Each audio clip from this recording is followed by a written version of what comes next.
नमस्कार, कैसे हैं आप लोग। उम्मीद करते हैं बढ़िया होंगे। तो एक बार फिर से मैं स्वागत करता हूं आप सबों का आपके इस प्यारे से यूट्यूब चैनल एग्ज़ाम कैप्चर पे। और यहाँ पे हम लोग आज क्या पढ़ने वाले हैं वो बता दूं। जो 3.2 का हम लोग इंट्रोडक्शन कर रहे थे, वीडियो बहुत ज़्यादा लेंदी हो गया था जिसकी वजह से उसको 2 पार्ट में करना पड़ा। तो एक पार्ट हो गया है, आप शायद देख लिए होंगे, नहीं देखे तो देख लीजिए उसको। उसके बाद आगे का पार्ट यहाँ पे हम लोग डिस्कस कर रहे हैं। क्या है तो 3.2 चैप्टर मैट्रिसेस चल रहा है क्लास 12 वाले बच्चों के लिए, CBSE NCERT का। ठीक, और हम लोग यहाँ पे 3.2 का इंट्रोडक्शन वाला पार्ट आधा कंप्लीट कर लिए हैं, आधा के बाद यहाँ कंप्लीट करेंगे। और जिसमें कि एग्जाम्पल नंबर 11 हम अभी करने वाले हैं। बात क्या है कि एग्जाम्पल नंबर 11 जो है ना, वो इतना बड़ा है कि अगर मैं यहाँ लिख दूँ तो मेरा बोर्ड उसी से भर जाएगा, फिर हम लोग उसको सॉल्व करने के लिए स्पेस नहीं बच पाएगा। तो इसीलिए मैं सिर्फ कुछ इंपॉर्टेंट जो दिया है उसमें वो मैं लिख दिया हूँ यहाँ पे। तो इसमें सिंपल का क्या रहा था पूरे क्वेश्चन में एग्जाम्पल नंबर 11 में कि राम किशन और गुरचरण सिंह नाम के 2 किसान हैं। सितंबर महीना में और अक्टूबर महीना में वो राइस बेच रहे हैं। यहाँ तक बात समझ आया। कौन कौन सा राइस जी? तो बासमती, परमल और नौड़ा। तो ये सितंबर का डाटा गिवन है, ये अक्टूबर का डाटा गिवन है। और इसमें 3 क्वेश्चन हमसे पूछ रहा है, 3 क्वेश्चन पूछ रहा है। देखो क्या क्या पूछ रहा है। 3 क्वेश्चन पूछ रहा है। Find the combined sales in September and October for each farmers in each variety. सारे वेराइटी में कंबाइंड सेल पूछ रहा। पहला क्वेश्चन क्या पूछ रहा? Combined sales in September and October पूछ रहा। सारे किसान मतलब ईच टाइप के जो किसान है, दोनों किसान के लिए और ईच टाइप के राइस के लिए। बात समझ में आ गया। अब कंबाइंड सेल पूछने का रहा सितंबर अक्टूबर का। इसका मतलब क्या है कि इसको मान लेते हैं कि ये मैट्रिक्स ए है, ये मैट्रिक्स बी है। तो हमसे क्या पूछ दिया? ए प्लस बी हमसे सिंपल चीज़ है, ए प्लस बी पूछ दिया। ए प्लस बी आता है आपको मैट्रिसेस का, हम लोग एडिशन देख चुके हैं कैसे होता है। तो बस इस क्वेश्चन में बस डाटा ही बड़ा था, क्वेश्चन बिल्कुल छोटा सा है, बिल्कुल छोटा सा क्वेश्चन है। तो इस वाले डाटा को बासमती, यहाँ भी बासमती, ये भी रामचरण का ही है, ये भी रामचरण का है, रामकिशन का, सॉरी रामचरण नहीं रामकिशन का। दोनों को ऐड कर देते हैं। 10,000 यहाँ पे, 5,000 यहाँ पे, टोटल 15,000। ये भी राम किशन का है अक्टूबर का, ये भी राम किशन का है और दोनों परमल ही हैं। तो 10,000 यहाँ, 20,000 यहाँ, मतलब कि हो गया 30,000। ये 6,000 राम किशन का, ये 30,000 भी राम किशन का और दोनों नौड़ा है, मतलब टाइप इसका। तो 30 और 6 हो गया 36,000। बात करते हैं अब हम गुरचरण सिंह का बासमती चावल जो है वो 20 बासमती चावल कितना है? हाँ 20,000 है और ये 50,000 है। तो 50 20 70,000 हो गया। फिर 10,000 और ये 10,000 मिलके हो गया 20,000। फिर ये 10,000, ये 30,000 हो गया 40,000। तो ये मेरा आंसर हो गया। यहाँ पे बस लिख देना रामकिशन का ये है, रामकिशन का ये है, ये गुरचरण का है, ये गुरचरण का है। और ये भी लिख देना कि ये बासमती है, ये बासमती है, परमल है और ये नौड़ा। तो क्वेश्चन फर्स्ट कंप्लीट हुआ। नोट कर सकते हैं, आपको बहुत ही सुंदर से बहुत अच्छा एक्सप्लेनेशन मैंने दे दिया है। उम्मीद करता हूं कि समझ आ गया होगा। इसको इरेज करते हैं। इरेज करने से पहले आप इसको नोट कर लीजिए। चलिए 1 2 3 खत्म।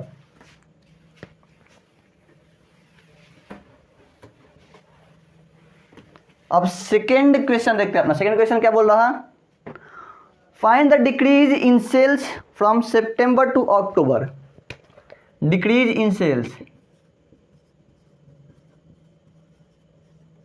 Decrease in sales from September to October. सितंबर से अक्टूबर में के सेल में कितना डिक्रीज हो गया है? डिक्रीज करने का मतलब क्या हुआ कि फिर ए माइनस बी हमसे पूछ रहा। डिक्रीज डिफरेंस क्या होता है? ए माइनस बी सब्ट्रैक्शन। तो वही हम लोग पढ़ लिए हैं। तो यहाँ पे सिंपली क्या कर देना हमको, a माइनस बी कर देना।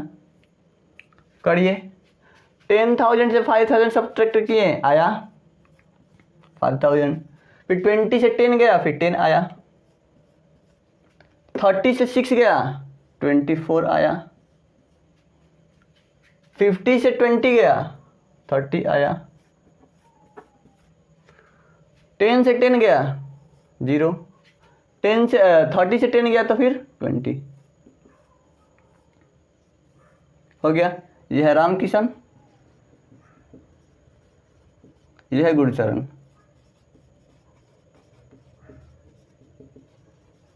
यह है गुरचरण सिंह। कौन सा चावल है, बासमती। बासमती, ये परमल, ये नौड़ा। कहानी खत्म।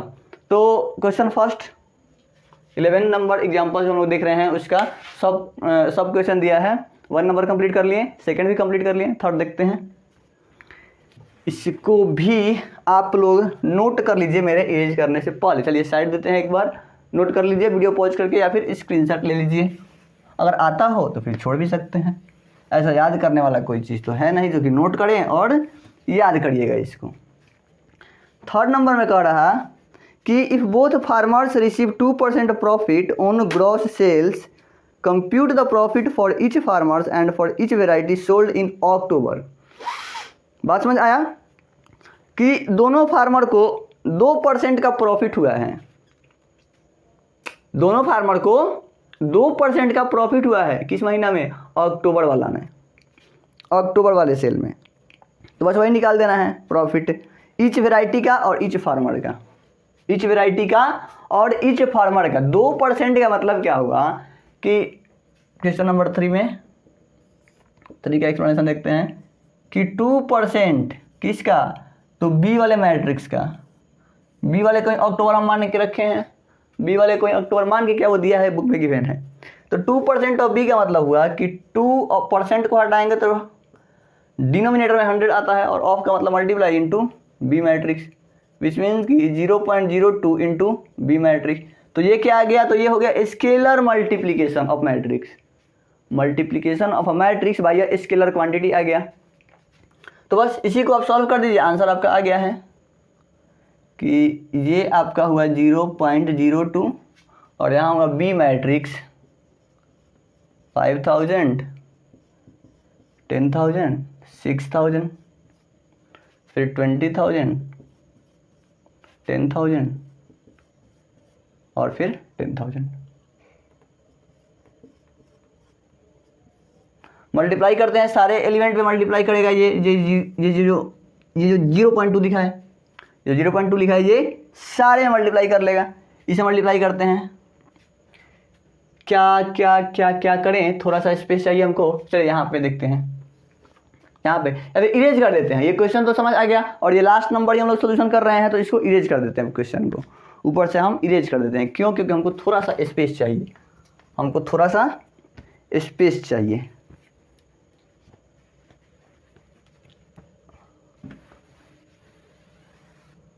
बी मैट्रिक्स लिख लिए हैं, चलिए इरेज करें, कोई दिक्कत नहीं, नहीं लिखेंगे तो फिर से बुक से देख के लिख लेंगे। आइए समझते हैं। 0.02 में 5,000 से मल्टीप्लाई, 0.02 मल्टीप्लाइड बाई 5,000, फिर 0.02 मल्टीप्लाइड बाई 10,000, फिर 0.02 मल्टीप्लाइड बाई 6,000, फिर 0.02 मल्टीप्लाइड बाई 20,000, फिर 0.02 मल्टीप्लाइड बाई 10,000, फिर 0.02 मल्टीप्लाइड बाई 10,000। ठीक है, तो सिंपल सा मल्टीप्लिकेशन है डेसिमल का, कर लीजिए।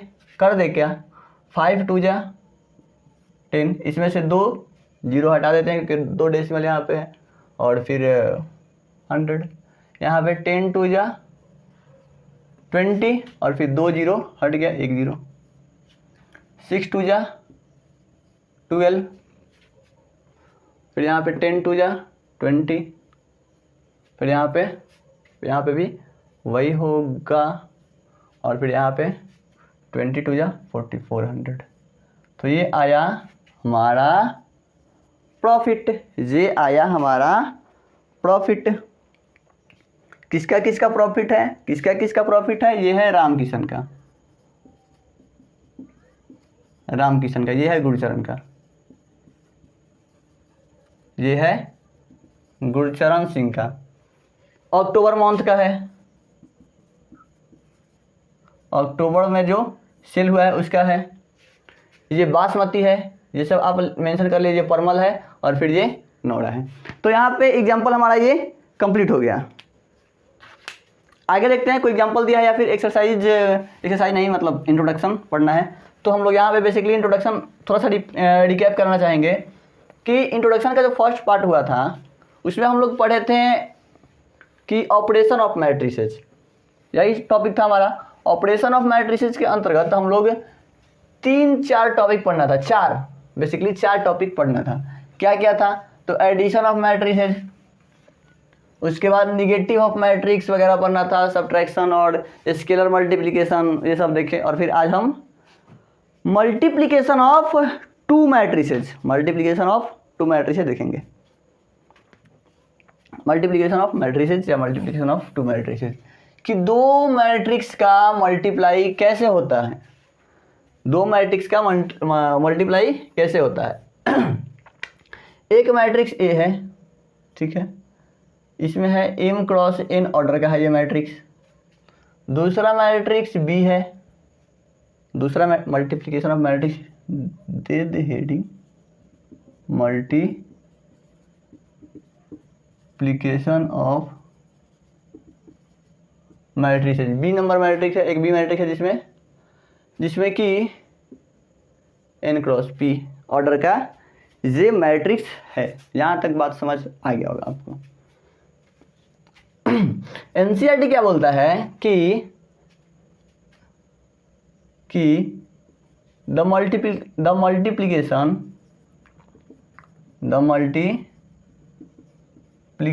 Of 2 matrices A and B is defined if the number of column in matrix A is equal to the number of rows in matrix B. बस इतना सा बात एनसीईआरटी हमसे बोलता है, बस इतना सा ही बात एनसीईआरटी बोलता है। बहुत डीप बात बोल दिया एनसीईआरटी। और एनसीईआरटी की खासियत भी यही है, बुक पतला भी इसीलिए होता है इसका, क्योंकि बहुत ही कम शब्दों में बहुत बड़ी बात एनसीईआरटी बोल जाता है। तो समझते हैं कि मल्टीप्लिकेशन ऑफ 2 मैट्रिक्स कब पॉसिबल होगा, 2 मैट्रिक्स ए बी है, कब डिफाइन होगा? जब number of column in matrix A equal होगा number of row in matrix B के। हाँ, तो नंबर ऑफ ये रो है, ये कॉलम है, ये रो है और ये कॉलम है। हमसे बोला जाए क्या ए बी पॉसिबल है, क्या ए बी पॉसिबल है? हाँ पॉसिबल है, यस पॉसिबल, मतलब कि मल्टीप्लाई यहाँ पॉसिबल है। क्यों पॉसिबल है? क्योंकि देखो ना यहाँ पे कॉलम जो है इसके रो के इक्वल हो गया। बस बस बस यही देखना था मल्टीप्लिकेशन में, यही देखना था मल्टीप्लिकेशन में कि अगर 2 मैट्रिक्स का मल्टीप्लिकेशन अगर पॉसिबल हो पाता है, इसका मतलब ये है कि इस वाले मैट्रिक्स का कॉलम इसके रो के बराबर होगा, इस वाले मैट्रिक्स का कॉलम इसके रो के बराबर होगा, इस वाले मैट्रिक्स का कॉलम इसके रो के बराबर होना बहुत जरूरी है। नहीं होगा तो फिर मल्टीप्लिकेशन पॉसिबल ही नहीं है, मल्टीप्लिकेशन पॉसिबल ही नहीं है।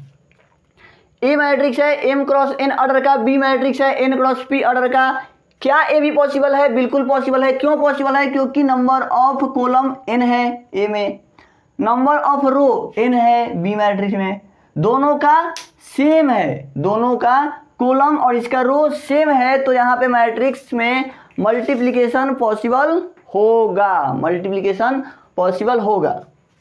एग्जाम्पल के थ्रू भी समझेंगे इस चीज़ को, एग्जाम्पल के थ्रू भी समझेंगे हम इस चीज़ को। एग्जाम्पल एग्जाम्पल एग्जाम्पल कहाँ गया, एग्जाम्पल एक देखते हैं, एग्जाम्पल नंबर 12 देखेंगे। बस इतना सा मल्टीप्लिकेशन और मैट्रिक्स को समझना था। अगर ये बात आपको समझ आ गई ना, अगर ये बात समझ आ गई ना, तो आप मल्टीप्लिकेशन समझ गए। एक और दिमाग में क्वेश्चन आ रहा होगा कि जो नया वाला मैट्रिक्स बनेगा उसका ऑर्डर क्या होगा सर, ऑर्डर तो बताते हैं ऑर्डर क्या होगा। ऑर्डर क्या होगा, तो m क्रॉस p का ऑर्डर होगा, जो बच गया वो ऑर्डर हो गया, जो बच गया वो ऑर्डर हो गया, जो मैच कर गया उसे वो मल्टीप्लिकेशन को पॉसिबल कर दिया। जो ए बी मैट्रिक्स बनेगा वो किस ऑर्डर का होगा, m क्रॉस p का, इसका रो इसका कॉलम, इसका रो इसका कॉलम, m क्रॉस p का। एग्जाम्पल से देखेंगे, एग्जाम्पल के साथ देखेंगे इस चीज़ को हम, बहुत ज़रूरी चीज़ है और बहुत ही इंपॉर्टेंट टॉपिक है और बहुत मतलब पेचीदा बोल सकते हैं। बहुत सारे बच्चों को इसके क्वेश्चंस नहीं बन पाते हैं अच्छे तरीके से, लेकिन हम आपको ये भी बहुत ही इजी लैंग्वेज में बताएंगे और बता दिया। अब इससे क्या ही इजी बताएं, 5 मिनट भी, 2 मिनट मुश्किल से आपको लगा होगा मल्टीप्लिकेशन ऑफ मैट्रिक्स को समझने में। अब एग्जाम्पल के थ्रू देख लेते हैं, एग्जाम्पल के थ्रू देख लेते हैं कि ए भी फाइंड करना है हमको। एग्जाम्पल नंबर 12 हमको ए भी फाइंड करना है। क्वेश्चन क्या ही लिखें, लिख लेना यार, क्वेश्चन खुद से लिख लेना, कितना लिखे यहाँ पे क्वेश्चन हम, है ना। चलो लिख देते हैं यार, कुछ बच्चे ऐसे भी होंगे जिनको चाहिए ही चाहिए, बोर्ड पे लिखा हो, find A B if A is equal to 6923 6923 and B is equal to 260 798, तो हमको ए भी फाइंड करना है। क्या ए भी पॉसिबल है, क्या ए भी पॉसिबल है। ए भी पॉसिबल कब होगा, जब ए का कॉलम बी के रो के साथ मैच कर जाए, जब ए का कॉलम बी के रो के साथ मैच कर जाए। ये कितना का है, 2 क्रॉस 2 का, ये कितना का है, 2 क्रॉस 3 का। क्या मैच किया, इसका कॉलम इसके रो से बिल्कुल मैच किया जी, बिल्कुल मैच किया, मतलब कि ए भी पॉसिबल है, ए भी पॉसिबल है, ए भी पॉसिबल है। ए बी जो पॉसिबल है इसका ऑर्डर क्या होगा, तो क्या बताए हैं कि ये जो बच गया ये ऑर्डर देगा, 2 क्रॉस 3 ऑर्डर होगा, 2 क्रॉस 3 ऑर्डर होगा। एलिमेंट्स कैसे मल्टीप्लाई करने हैं, एलिमेंट कैसे मल्टीप्लाई करने हैं, एलिमेंट को कैसे मल्टीप्लाई करना है। देखिए एक बहुत ही बेसिक एग्जाम्पल देख क्या, चलो मल्टीप्लिकेशन क्यों किए देख क्या, चलो देते हैं, देखना ध्यान से। एक राजू है, एक मोहन है, 2 बच्चे हैं हमारे पास। राजू के पास ये राजू हुआ, चलो ये राजू हुआ, ये मोहन हुआ, ठीक है। राजू के पास यहाँ पे पेन लिखा हुआ है, यहाँ पे पेन और यहाँ पे स्टोरी बुक, यहाँ पे स्टोरी बुक। राजू के पास 5 पेन और 7 स्टोरी बुक है, मोहन के पास 3 पेन और 4 स्टोरी बुक है। बात पकड़ में आया क्या, बात पकड़ में आया क्या, आ गया, आ गया, ठीक है, ठीक है, ठीक है। और ईच पेन का दाम 3 रुपया है और ईच स्टोरी बुक का दाम जो है वो 9 रुपया है, ठीक है। ये मैट्रिक्स छोड़ो, मैट्रिक्स के बारे में भी नहीं देखते हैं ऑर्डर, उस चीज़ को बाद में रियलाइज कराएंगे कि हाँ इक्वली तो खुद से हो गया, हमको पढ़ना ही नहीं था कि हाँ इक्वल होता है कि नहीं होता है। इस चीज़ का हम फील दे देंगे आपको कि आपको याद नहीं करना होगा कि हाँ रो जो है वो कॉलम के इक्वल होना चाहिए तब जाकर मल्टीप्लिकेशन पॉसिबल है। इस चीज़ का फील अगर यहाँ से आप ले लिए तो मतलब दिमाग में वो बैठ जाएगा कि हाँ होता है यार, ये तो इसमें याद क्या करना है कि हाँ होता है कि नहीं होता है, होता है। यहाँ से हम उस चीज़ को दिखाएंगे। ये क्या है, प्राइस है, प्राइस पर पेन। ये क्या है, price of each story book, of each story book. अगर हमसे कहा जाए, अगर हमसे कहा जाए कि दोनों ने मिलकर कितने रुपए का राजू कितना रुपया खर्चा किया, राजू कितना रुपया खर्चा किया है, और फिर मोहन कितना रुपया खर्चा किया है। इस चीज़ को देखें कि राजू ने कितना रुपया खर्चा किया, मोहन ने कितना रुपया खर्चा किया, वो बताओ हमको यहाँ से। कैसे बताओगे आप?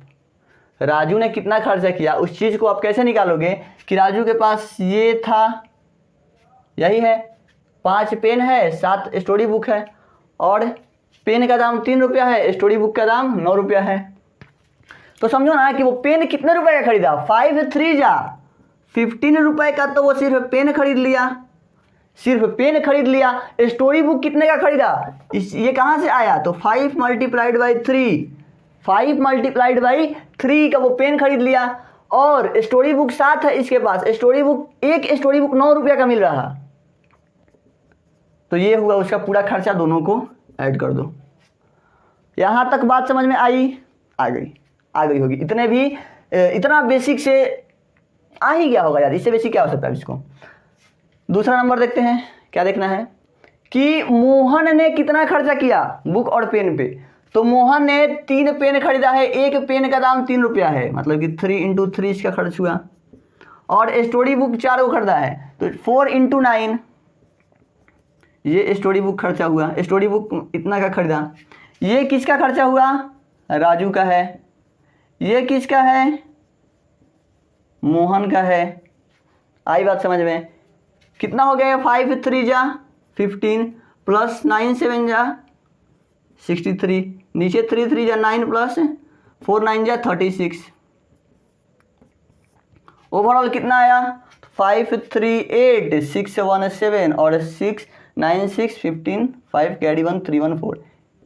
तो ये है राजू का खर्चा और ये है मोहन का खर्चा। बात समझ में आ गई? बात समझ में आ गई। अब ध्यान से सुनना क्या बताने जा रहा हूं मैं, अब ध्यान से सुनना।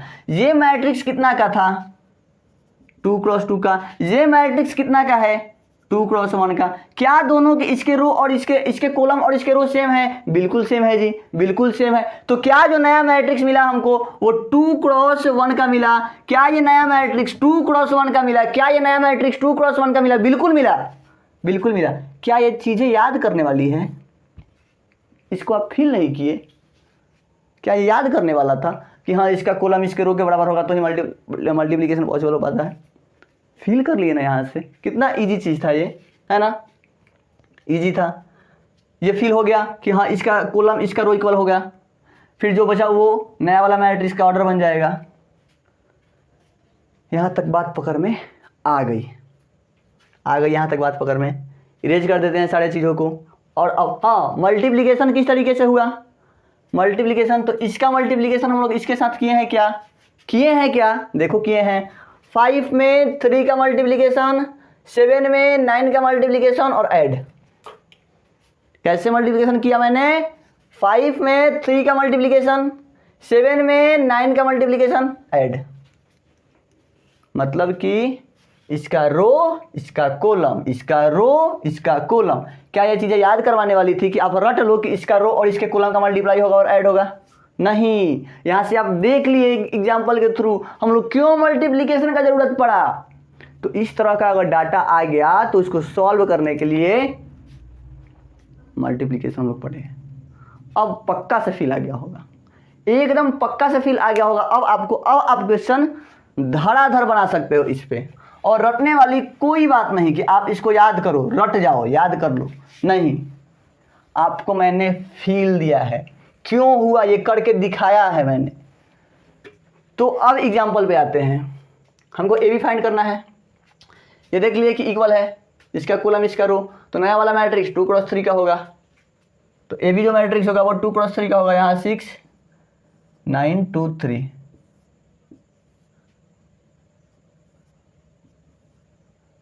2 6 0।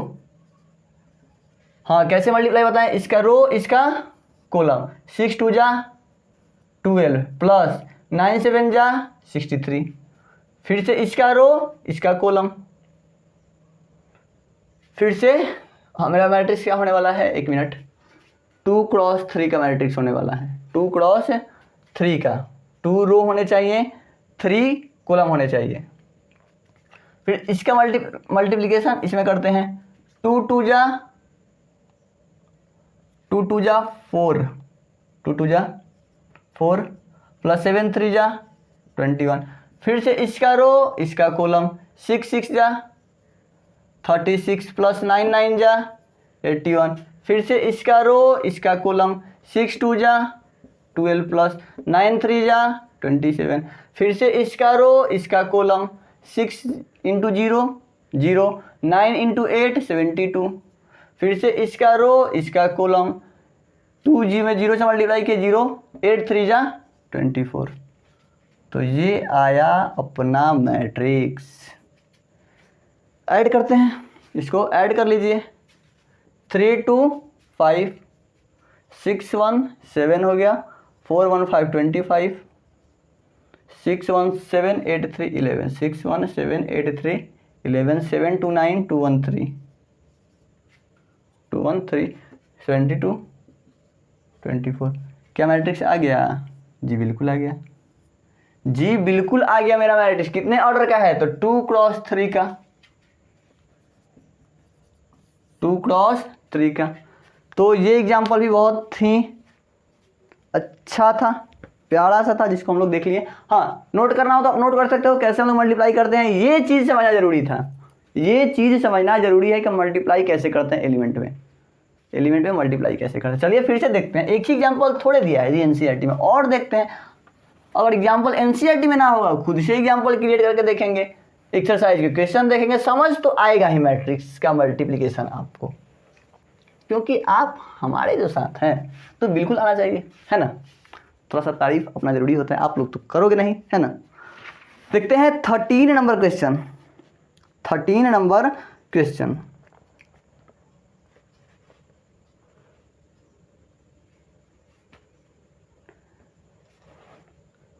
नंबर क्वेश्चन कह रहा है कि एक मैट्रिक्स ए गिवन है, एक मैट्रिक्स बी गिवन है, A B and B A, so that A B not equal to B A दिया है। If A equal to 1 minus 2 1 minus 2 3 minus 4 2 5 minus 4 2 5 and b is equal to 2 3 4 5 2 3 4 5 2 1, then find AB, then find AB and BA so that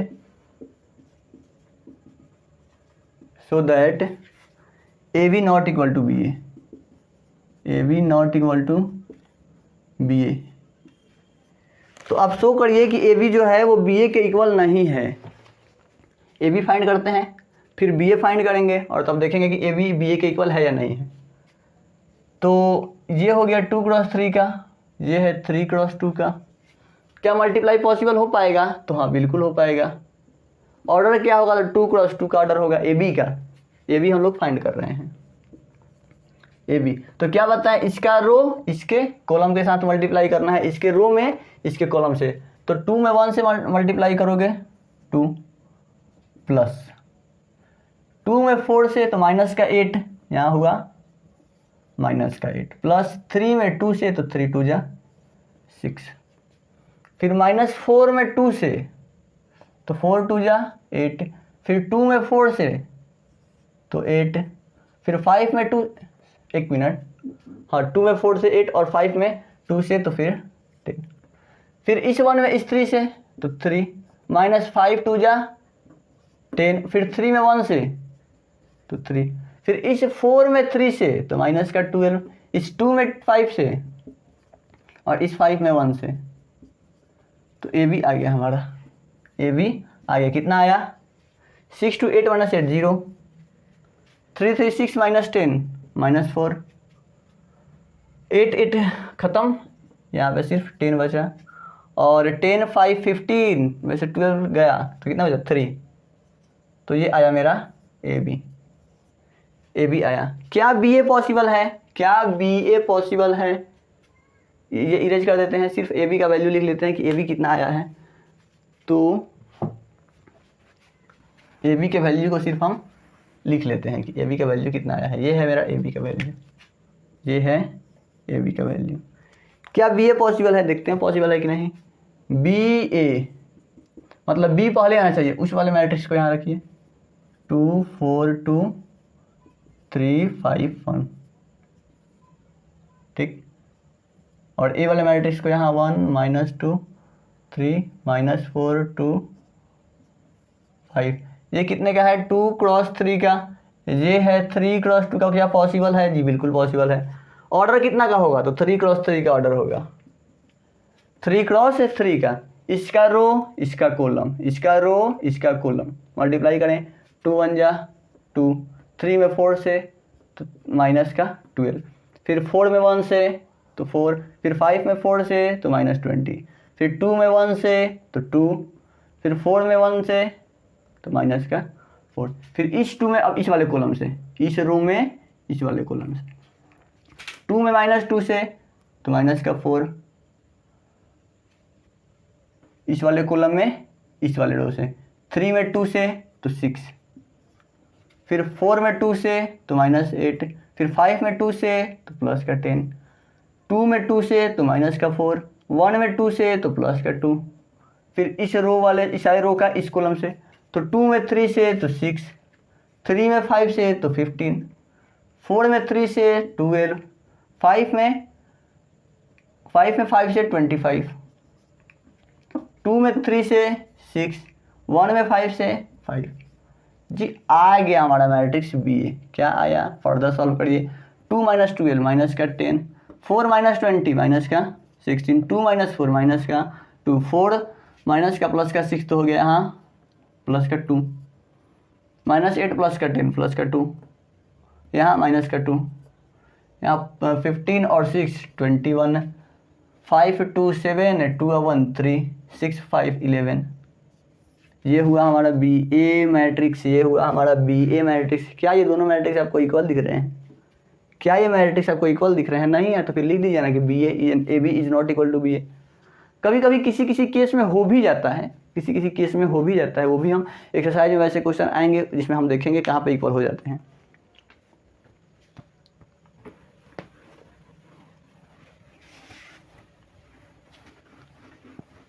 example number 13 तो हो गया, example number 14 देखते हैं।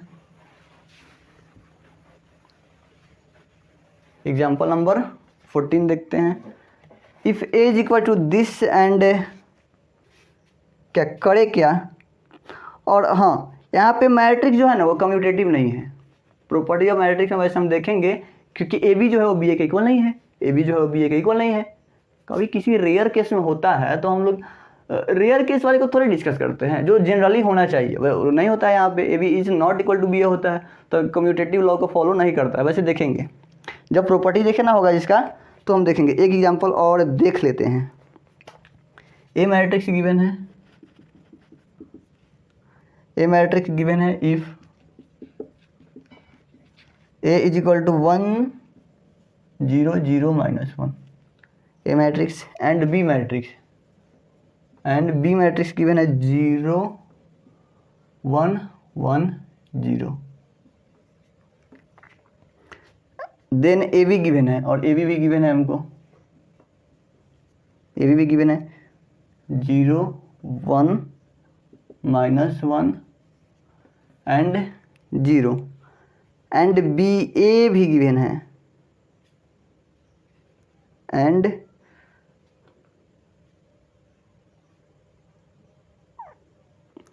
ओ sorry ऐसे given नहीं है, हमको ये फाइंड करना था। वैसे एग्जांपल में दे दिया है कि बस बहुत इस शॉर्ट में इस चीज़ को, चलो इसको हम फाइंड कर लेते हैं।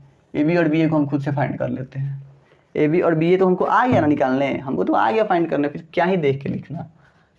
इसमें इसका मल्टीप्लाई तो 1 × 0 0 × 1 0, फिर इसमें इसका मल्टीप्लाई तो 0 × 0 -1 × 1, फिर इस वाले में इसका मल्टीप्लाई, इस 1 में 1 से तो 1, 0 में 0 से तो +0 हटा दीजिए, इस 0 में इस 1 से, इस 0 में इस 1 से 0, इस -1 में 0 से तो 0, तो ये हो गया ए बी, ये हो गया ए बी।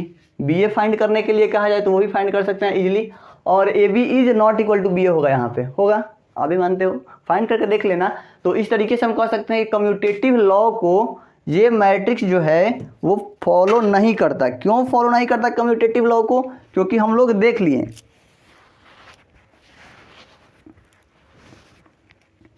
हम लोग यहाँ पे देख लिए, क्या देख लिए जी?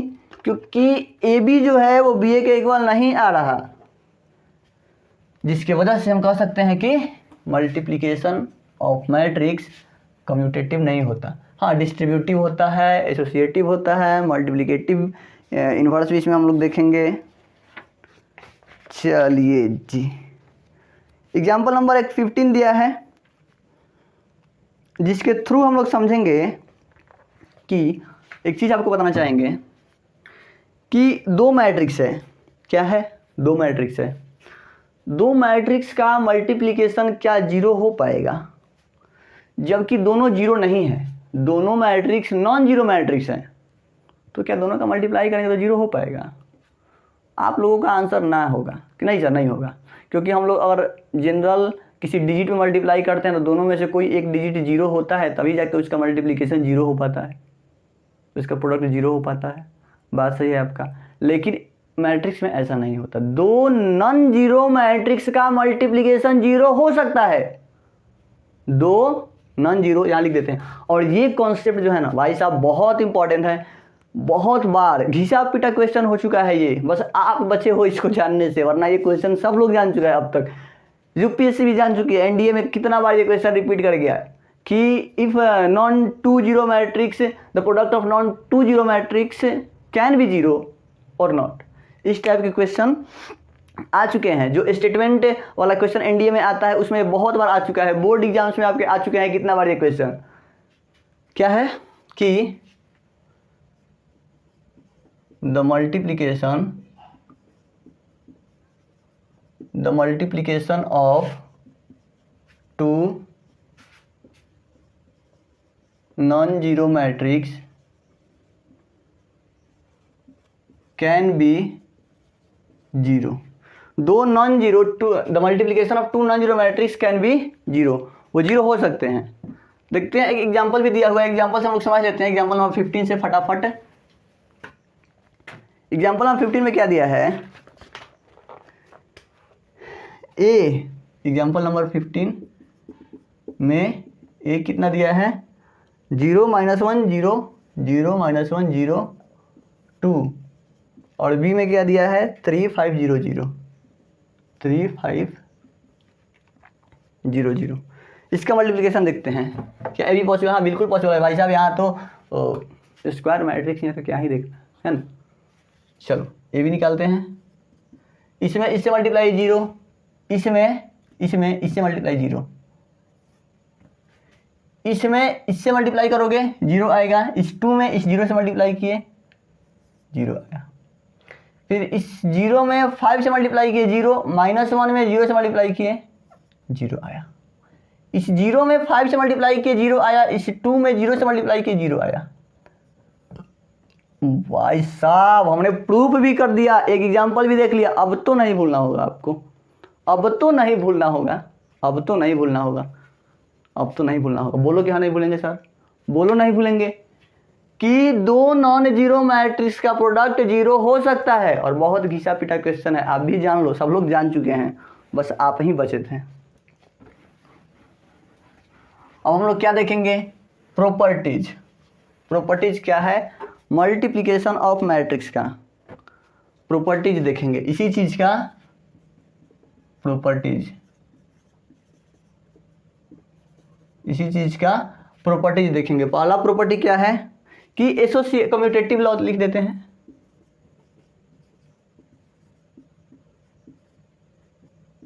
Commutative law, associative,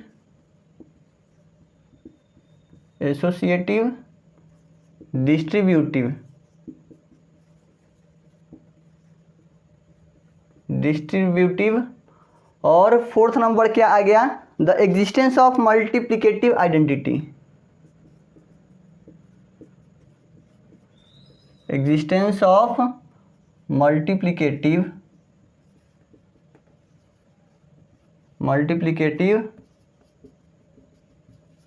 identity commutative law को फॉलो नहीं करता है। क्यों? क्योंकि A B not equal to B A होता है, तो कम्यूटेटिव लॉ तो गया काम से। ये तो हम चीज़ देख भी चुके हैं ना, एसोसिएटिव लॉ को फॉलो करता है। एसोसिएटिव लॉ क्या बोलता है? एसोसिएटिव लॉ बोलता है कि अगर कोई तीन मैट्रिक्स है तो इस चीज़ को ए इंटू बी सी या फिर ए बी का पहले मल्टीप्लाई फिर सी का मल्टीप्लाई दोनों इक्वल होंगे, ये होता है। इसी को एसोसिएटिव लॉ बोलते हैं। तो यहाँ पे मल्टीप्लिकेशन पॉसिबल हो पाता है, इस चीज़ पे एकदम खड़ा उतरता है ये मैट्रिक्स, ठीक। डिस्ट्रीब्यूटिव क्या होता है कि ए बी सी कोई मैट्रिक्स है और ए इंटू बी सी करना है बी प्लस सी, तो इसको लिख सकते हो आप ए बी प्लस में ए जी नहीं बोले हैं, ए जी नहीं, ए बी प्लस ए सी, ठीक है। अगर ए प्लस बी इंटू सी लिखा हुआ है तो ए सी और प्लस बी सी लिख सकते हैं आप, इसको दोनों सही है जी। आता है मतलब कि मल्टीप्लिकेशन ऑफ मैट्रिक्स का प्रॉपर्टी में कम्यूटेटिव लॉ को फॉलो नहीं करता है। एसोसिएटिव लॉ को फॉलो करता है। डिस्ट्रीब्यूटिव लॉ को फॉलो करता है, ठीक। एग्जिस्टेंस ऑफ मल्टीप्लिकेटिव आइडेंटिटी क्या होता है कि आपके पास ए मैट्रिक्स है, इसमें आप किस चीज़ से मल्टीप्लाई करो कि ये ए जो है वो ए ही रह जाए, किस चीज़ से मल्टीप्लाई करोगे कि ए जो है वो ए ही रह जाए। सिंपल सा बात है वन। लेकिन वन मैट्रिक्स होता है क्या? नहीं होता। उसके जगह पे हम लोग मैट्रिक्स में क्या पढ़ते हैं? Identity matrix. सेम ऑर्डर का, जिस ऑर्डर का ये होगा उसी ऑर्डर के आइडेंटिटी मैट्रिक्स से मल्टीप्लाई कर दो तो ये वाला फिर से ए ही रह जाएगा। आइडेंटिटी मैट्रिक्स क्या होता है? जिस मैट्रिक्स के सारे डायगोनल एलिमेंट 1 हो, नॉन डायगोनल एलिमेंट 0 हो, किसी मैट्रिक्स के सारे डायगोनल एलिमेंट्स 1 हो और सारे नॉन डायगोनल एलिमेंट 0 हो तो उसको आइडेंटिटी मैट्रिक्स कहते हैं। और आइडेंटिटी मैट्रिक्स 2x2 3x3 का हो सकता है 4x4 तो हमको पढ़ना नहीं है ना, तो इसका हो सकता है। और यही होता है एग्जिस्टेंस ऑफ मल्टीप्लिकेटिव आइडेंटिटी। तो होता है इसका एग्जिस्टेंस मल्टीप्लिकेटिव आइडेंटिटी मैट्रिक्स में होता है, एग्जिस्ट करता है। चलिए आगे बढ़ते हैं थोड़ा सा और एक और एग्जांपल देखते हैं।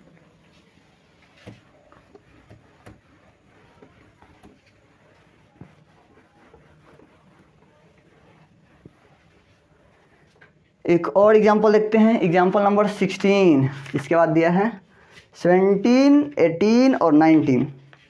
सारे तो ना कराने वाले भाई साहब, हम आपको सारे एग्जांपल तो ना कराने वाले, कुछ तो आपको भी करना होगा। इतना डीप पढ़ा रहे हैं, इतने पसीना में इतने गर्मी में भी पढ़ा रहे हैं आपको, और फिर भी सारा एग्जांपल्स भी करा दें। नहीं, ये तो सही नहीं है। कुछ एग्जांपल आपको भी करना होगा। चलिए एक एग्जांपल हम करा के देखते हैं। 16 नंबर क्या कहता है? एग्जांपल नंबर 16 क्या कहता है? जो एग्जांपल नंबर 16 है ना, वो कहीं ना कहीं एसोसिएटिव लॉ को प्रूफ करने के लिए बोल रहा है। हम लोग एसोसिएटिव लॉ देखे हैं ना कि हाँ ए मैट्रिक्स है, बी मैट्रिक्स है, सी मैट्रिक्स है, तो फिर आप पहले बी सी का मल्टीप्लाई करने के बाद ए का मल्टीप्लाई करो, या फिर पहले ए बी का मल्टीप्लाई करने के बाद सी का मल्टीप्लाई करो, बोथ आर सेम होता है। बस इसी चीज़ को एग्जांपल के थ्रू वो हमको एनसीईआरटी समझाने का प्रयास कर रहा है। तो क्यों ही समझना जी, हमको तो आ गया समझ। बोलो एनसीईआरटी से क्यों समझा रहे हो? हमको ना समझाओ, आ गया समझ हमको आ गया समझ। वैसे आप एक बार चेक कर लीजिएगा खुद से बना के। इस एग्जाम्पल को हम नहीं देखते हैं, हम देखते हैं एग्जाम्पल नंबर 17। देखें नहीं देखते हैं इसको भी, क्योंकि इसमें डिस्ट्रीब्यूटिव लॉ को वही प्रूफ दिया है कि डिस्ट्रीब्यूटिव लॉ में जो ए इंटू बी प्लस सी था, या फिर तो उसको आप ए बी प्लस में ए सी लिख सकते हैं। बस उसी चीज़ को प्रूफ करवाया है एनसीईआरटी हमसे, ठीक है। एग्जाम्पल नंबर 18, हाँ एग्जाम्पल नंबर 18 सही है। एग्जाम्पल नंबर 16, 17 आप पे मैं छोड़ दे रहा हूँ। एग्जाम्पल नंबर ये दोनों मैं आप पे छोड़ रहा हूँ। वैसे इस टाइप के ना क्वेश्चन एक्सरसाइज में आएंगे, ठीक है, तो हम लोग वहाँ पे भी इस चीज़ को डिस्कस कर लेंगे एसोसिएटिव लॉ वाला, डिस्ट्रीब्यूटिव लॉ वाला, कम्यूटेटिव लॉ का तो क्वेश्चन हम लोग देख ही लिए हैं, वहाँ पे एक्सरसाइज में बहुत प्यार से हम लोग उसको देखेंगे। ठीक, अभी एग्जाम्पल नंबर 18 देख लेते हैं फटाफट से। एग्जाम्पल नंबर 18 को देख लेते हैं। इसमें दिया है एक मैट्रिक्स ए मैट्रिक्स दिया है 1 2 3 1 2 3 3 - 2 1 3 - 2 1 और फिर 4 2 1 4 2 और 1। ठीक, हमसे कह रहा है कि आप शो करिए कि a cube -23 multiplied by a -40 into I का आने का मतलब आइडेंटिटी मैट्रिक्स, इस चीज़ को आप शो करके दिखाइए हमको, इस चीज़ को आप शो करके दिखाइए हमको कि ये पॉसिबल होगा। तो a क्यूब कहाँ से आएगा, तो a में a से मल्टीप्लाई करो, क्या आएगा a स्क्वायर में फिर से a से मल्टीप्लाई कर दो, क्या आएगा a क्यूब आएगा। तो वही करके देखते हैं। तो पहले हम यहाँ पे a स्क्वायर फाइंड करेंगे। a स्क्वायर का मतलब हुआ कि a में a से मल्टीप्लाई,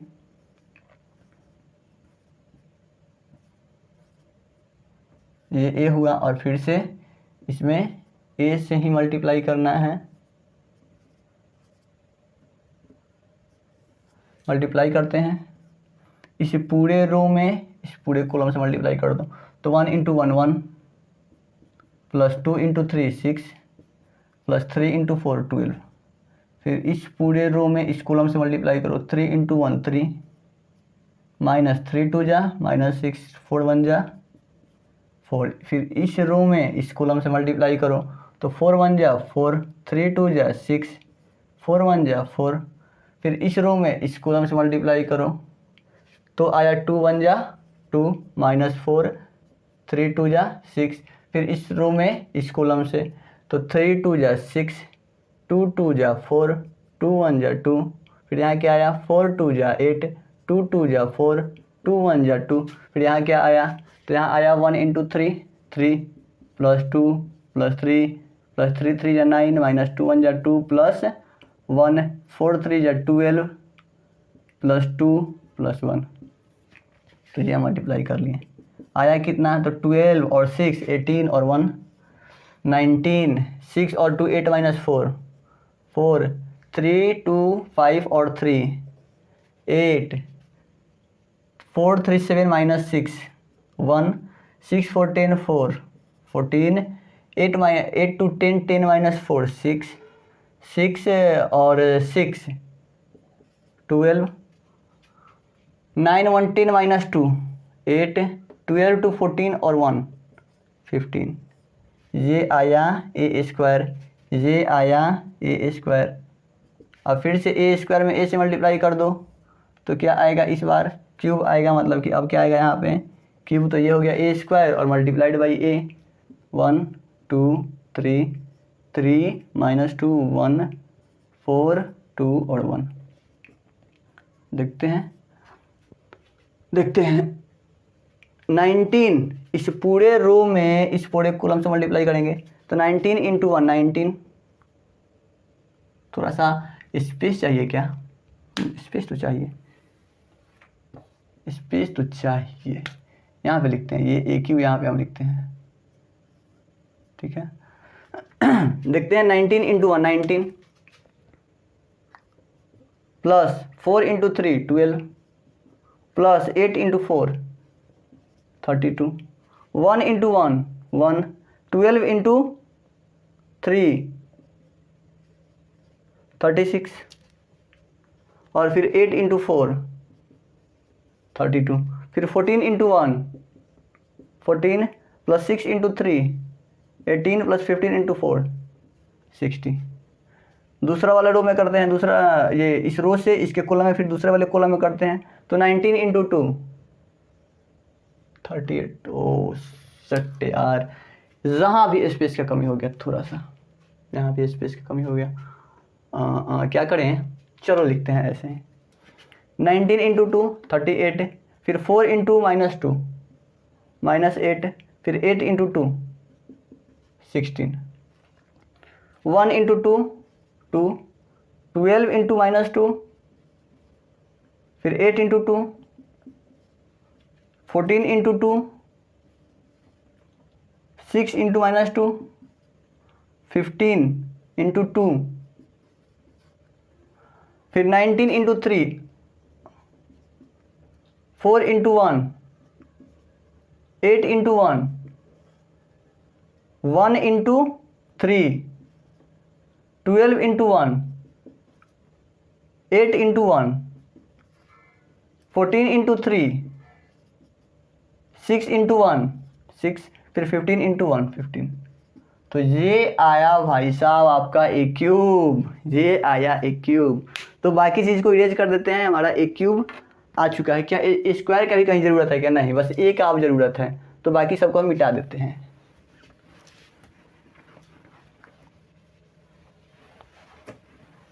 तो ये आ गया आपका ए क्यूब। तो ए क्यूब को आप यहाँ लिखिए 2 2 4 और 9, 13 का 3, कैरी 1 3 1 4 1 5 और 1 कैरी जो है वो 6 हो गया। यहाँ पे 38 माइनस 8 किए 30 आया, 30 और 16 46। यहाँ पे हो गया 8 4 12 और 8 4 12, 12 प्लस 7 12, हाँ 7 4 11 और 8 19, 19 का 9, कैरी 1 5 और 1 6। फिर यहाँ पे हुआ 30 और 30 60 66 और 2 8 68 और 69। यहाँ हो गया 16 और 2 18, 18 माइनस 24 माइनस का 6। यहाँ हो गया 12 और 8 20 और 3 23। ये हुआ 60 70 80 और फिर 90 और 92। यहाँ हो गया 92। ये हुआ 30 और 20 50 50 माइनस 10 50 माइनस 10 40 और 48 माइनस 2 46। कहीं कैलकुलेशन एरर हो तो क्षमा चाहता हूँ, क्योंकि कैलकुलेशन एरर हो जाता है, मैथ है ना, हो ही जाता है। यहाँ पे हो गया 6 5 11 11 और 2 13 का 3, कैरी 1 4 और 1 5 और 1 6। तो ये आया हमारा ए क्यूब। ठीक है, उस ए क्यूब को हम मिटा देते हैं। अब क्या करना है, 23 टाइम्स ए फाइंड करना है। 23 टाइम्स ए, 23 टाइम्स ए, 23 ए कितना होगा, मल्टीप्लाई करिए तो 23 2 जा, हाँ 46 है ना, और 3 में 23 से 3 3 जा 9 और 6। ठीक है, फिर 3 में 23 से तो फिर से वही 69 और 46 माइनस का 46 माइनस 2 है, तो हो गया -2 इंटू 3 46, और फिर 23 में 1 से तो 23। ठीक है, ठीक है जी। 23 में 4 से 4 3 12 का 2, कैरी 1 4 2 जा 8 और 1 9। 23 में 2 से किए तो हुआ 46, और फिर 23 में 1 से किए तो हुआ 23। ये दूसरा वाला पार्ट भी मिल गया। अब 40i चाहिए हमको, तो 40i इज इक्वल टू कितना हुआ, ये कितना का मैट्रिक्स है सब 3 क्रॉस 3 का, तो ये आइडेंटिटी भी कितना का होगा 3 क्रॉस 3 का, मतलब कि 40 यहाँ भी 40 यहाँ भी 40 यहाँ भी और बाकी 0 0।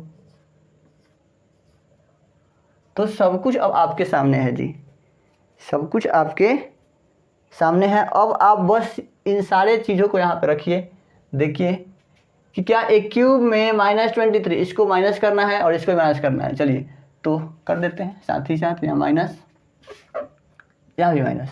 ठीक है, यही ना है कि ए क्यूब में से 23 टाइम्स ए, तो ये 23 टाइम्स ए है, सब्ट्रैक्ट करना है, फिर से माइनस करना है 40 टाइम्स आई को, कर दिए, सब कुछ लिखा हुआ है, बस करके देखिए। 63 और यहाँ पे हुआ 23 और ये -40 0, यहाँ भी 0, 46 minus 46 0, 69 minus 69 0, 69 minus 69 0, 6 minus -46 minus 40।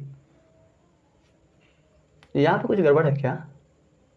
नहीं सही है, -46 और ये माइनस, ये हो गया 46 और ये -6 और ये -40, -46 फिर से 0 आ गया। 23 minus 23 zero, 92 minus 92 zero, 46 minus 46 zero, 63 minus 23 और 40 63 जीरो। भाई साहब सिर्फ गोल गोल अंडा आ गया है यहाँ पे, बोले तो जीरो मैट्रिक्स आ गया है।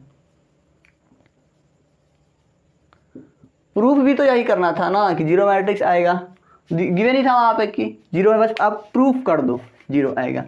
तो ये था एग्जाम्पल नंबर 17, नॉट 17, 18, 16, 17 आप ही मैंने छोड़ा है क्योंकि वो प्रॉपर्टी से डायरेक्ट क्वेश्चन था, आप प्रॉपर्टी से सॉल्व करिए उसको, प्रॉपर्टी को प्रूफ। 19 नंबर क्वेश्चन देख लें, हाँ देख लेते हैं, छोटू सा है क्वेश्चन एकदम। 19 नंबर क्वेश्चन देख लेते हैं एक, और फिर यहीं पे हम लोग एंड कर देंगे और फिर मिलेंगे कहाँ पे, तो 3.2 के क्वेश्चन में मिलेंगे हम लोग, 3.2 के क्वेश्चन में। 19 नंबर क्वेश्चन में नहीं दिख रहा क्योंकि अभी क्वेश्चन लग रहा थोड़ा लेंदी जैसा। क्वेश्चन में दिया है कि in legislative assembly election, legislative assembly का इलेक्शन है, पॉलिटिकल ग्रुप हायर किया गया है, hire a public relation firm to promote its candidate in 3 way, 3 तरीक़ों से कैंडिडेट को प्रमोट करना है, टेलीफोन से, हाउस कॉल से और फिर लेटर से, ठीक है जी। और कांटेक्ट करने का जो पैसा है वो गिवन है यहाँ पे, ए मैट्रिक्स है 40, 100 और 50, ये क्या है, तो ये टेलीफोन का है,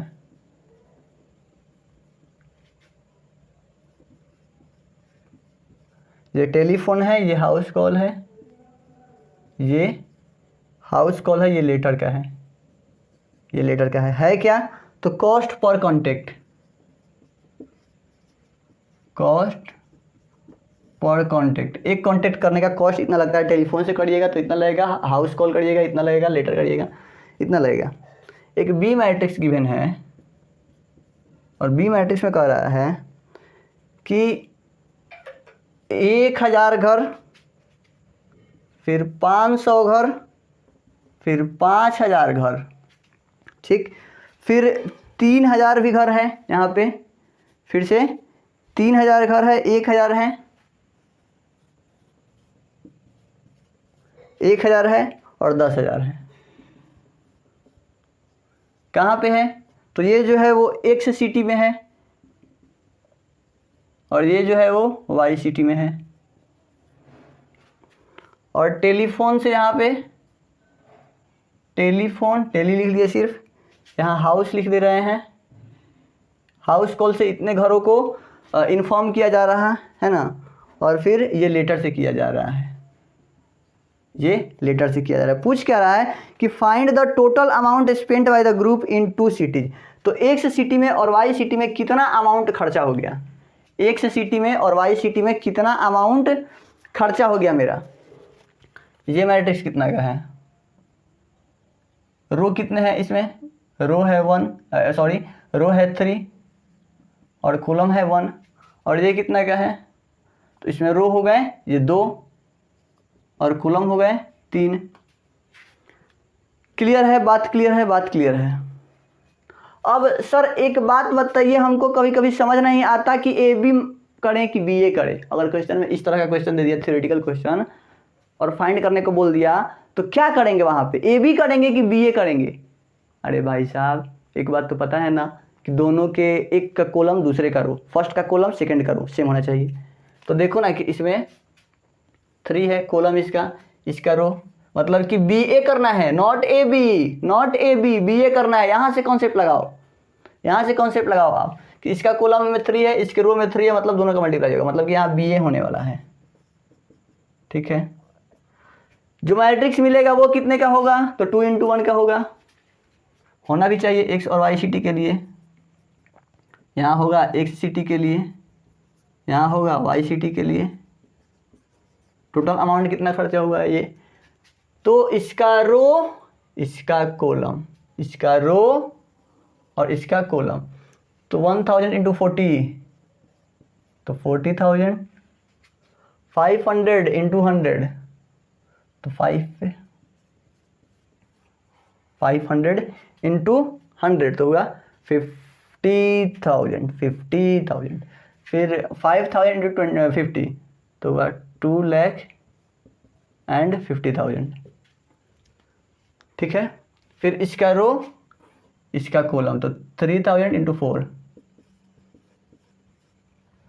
40 इंटू मतलब की हो गया 12,000, और फिर 1000 इंटू 100 मतलब कि 1,00,000, फिर 10,000 इंटू 50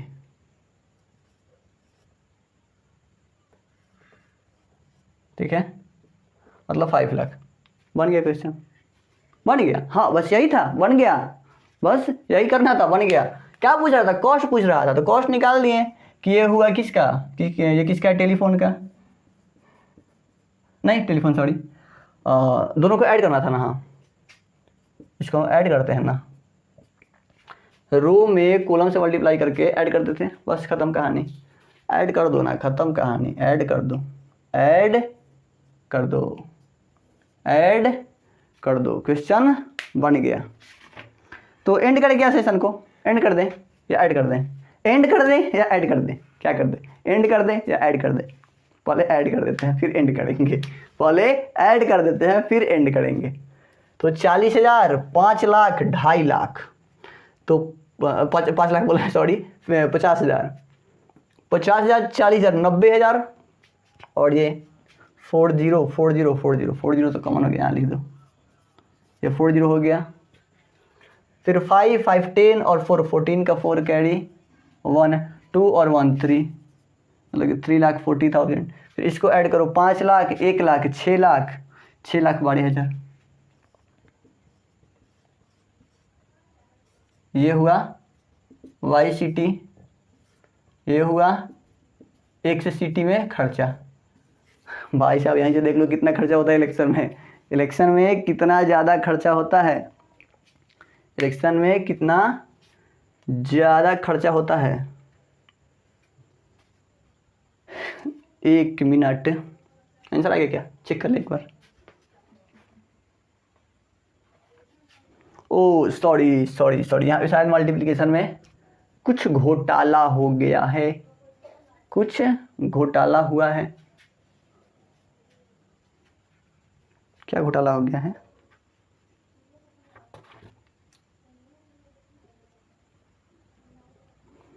चलिए वैसे आप देख लीजिए क्या घोटाला, यहाँ पे आंसर एग्जैक्ट यहाँ पे जो है 12,000 वो नहीं गिवन है, 72, 1,20,000, यहाँ पे 40,000 सही है, 50,000 सही है, 2,50,000 सही है, यहाँ पे 1,00,000 सही है, यहाँ पे 5,00,000 भी सही है, यहाँ पे दिया है 1,20,000 जो कि शायद गलत है।